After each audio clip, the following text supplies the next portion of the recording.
Hey, what's up guys? This is Jedith, and this video is going to be going over the best in-slot trinket for Havoc Demon Hunters called the Cache of Acquired Treasures. The trinket is extremely powerful. I can't stress like how important it is to get your hands on one. You can get it from Zymox in the new raid. If you can get it on Heroic or Mythic, both are incredibly good. If you're not a raider, the one place you can get it from is the weekly quest, the time walking weekly quest, where it gives you a heroic box and you could potentially get the trinket from that. You know, if you don't raid, try to get into maybe a heroic pug or something, because getting this trinket is super important. It's our best in slot trinket right now, and it will likely be our best in slot trinket in season 4 because we're keeping all the same loot and then, you know, adding other raids. But this trinket is by far the best trinket we've had for the entire expansion. So learn how to use it now, because you'll likely be using it for a few months in this patch and then again in the next patch. This thing does more damage than File. It does more damage than Ooze. It's basically like having another ability in your arsenal, and that is just super high value for being a trinket. So the way that this trinket works is, you'll see up in my buffs here, it'll cycle through 3 buffs. There's going to be a wand, a sword, and eventually it'll go over to axe. These buffs cycle in 12-second segments. They will always cycle in the same order. So, you know, wand, sword, axe, wand, sword, axe. It just keeps cycling over. Each one is 12 seconds. And when you use the trinket, when you have whichever buff, it'll then give you a buff based on that one that you chose, right? That weapon. The wand gives a certain buff. Well, it just fires off some damage. The sword gives a buff, and then the axe gives a buff. Now, the only one that you need to worry about is axe. It's the only one you'll ever use. So when you use it on axe, you get a buff for 25 seconds, and it makes all of your critical hits apply a short duration dot to whatever enemy you hit. So the reason it's so good for us is because our I-beams are always guaranteed critical hits. Each tick of I-beam, each enemy it hits, always a critical, right? So that's why it's incredibly good for Havoc in particular. All of your I-beam ticks are going to apply the dot. The other abilities that do apply the dot are Demon's Bite and Chaos Strike. The ones that do not apply it are Blade Dance, Immolation Aura. I think Throw Glaive doesn't apply it either. Oh, and Glaive Tempest. Glaive Tempest does not apply the dot. So your best bet for this trinket is to rely on your I-beams, and then when you're not I-beaming, press Chaos Strike, press Demon's Bite. You can also Fel Rush, but we'll talk about that in a second. So like I said, the one that you only want to worry about is the axe, and make sure you have an I-beam banked and ready to use right after you use the trinket. So the ideal usage for this trinket is going to be as follows. You're going to pop the trinket on axe, I-beam right away, meta, and then I-beam again, and then you'll be Chaos Striking to reduce the cooldown of your I-beam to hopefully get one more I-beam inside of the window. So I'll show you that right here. We're going to use the trinket, I-beam, meta, I-beam, now Chaos Strike. Hope we get good RNG here. Should be no problem.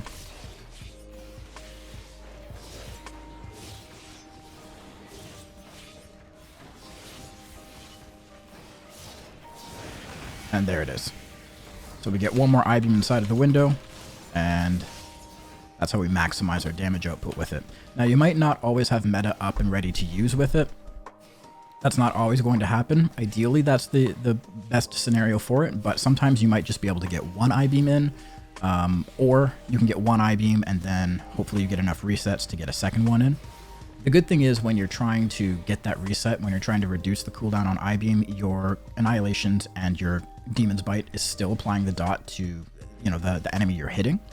So it's not all completely wasted. If you're doing that, I would not recommend Fel Rushing.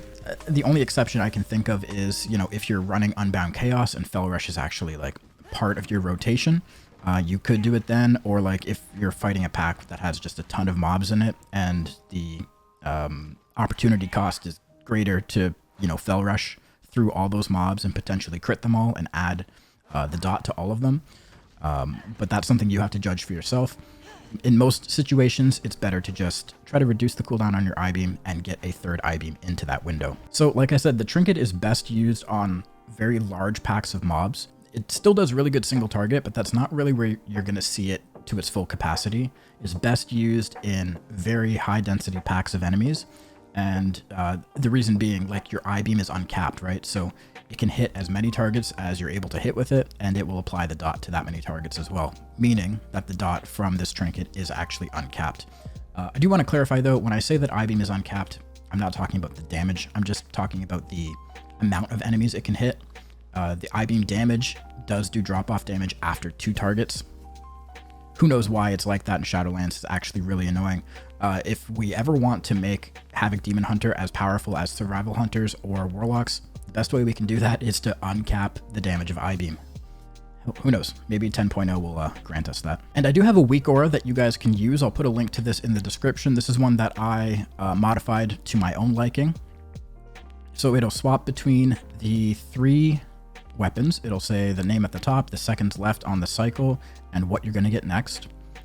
And what I've done is I've actually grayed out the wand and the sword. So they're desaturated, they're gray, kind of draws your attention away from it.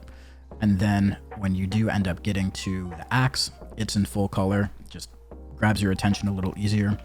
The other thing that I've added is that when you are in combat and the axe comes around, it will play a sound. You'll see it here, like that.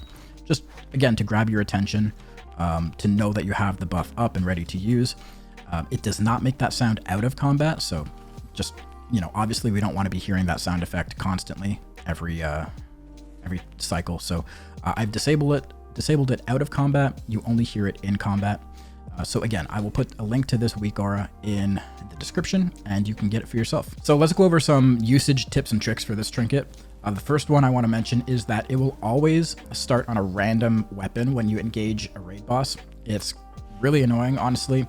You can't really predict what you're going to get, but there are some situations where you know, you might want to use your trinket right away, no matter what weapon it lands on, because you want to line it up so the trinket comes off cooldown in 3 minutes.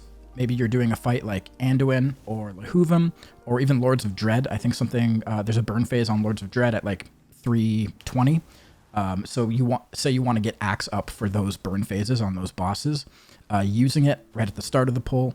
And then those burn phases are happening at 3 minutes. So you know your trinket's going to come off cooldown for that.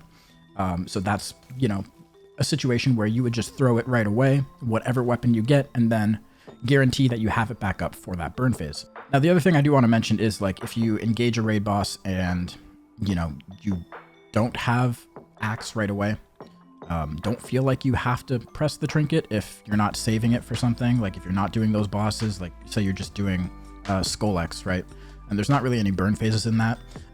You don't have to use the trinket right away on your pull. You can hold it, wait until the axe comes around, and then use it. So in terms of Mythic Plus, there are some things you can do to guarantee that you're going to get the axe on the very first pull of the dungeon. The first one that I'll mention is putting down like a turnip or a target dummy at the entrance of the dungeon right before you put the key in. So you would put it down and then target it and use your trinket on the sword and then put the key in. When you do that, the trinket will reset and it'll start cycling from the sword, meaning when you get to the first pack, you should probably be on the axe and it's ready to use. If you're doing a dungeon, say like Plagfall, where you don't do a big pull right away, like say you're invising past the first room and going to the room with the slimes and the boss, and you're going to pull all those slimes at once, instead of hitting the turnip or the target dummy with a sword, you would start it at the wand, which gives you an extra 12 seconds of wiggle room.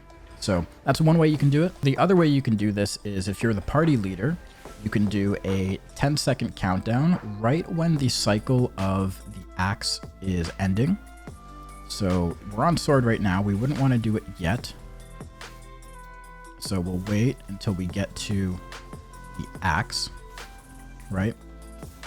And right when the axe gets to, once it's going off of the axe, like at 0, you'll do a 10-second pull timer. So I'll do it right here to show you. We're going to do it right now. So it's counting down from 10. 5, 4. On 0, 2, 1. You'll put the key in.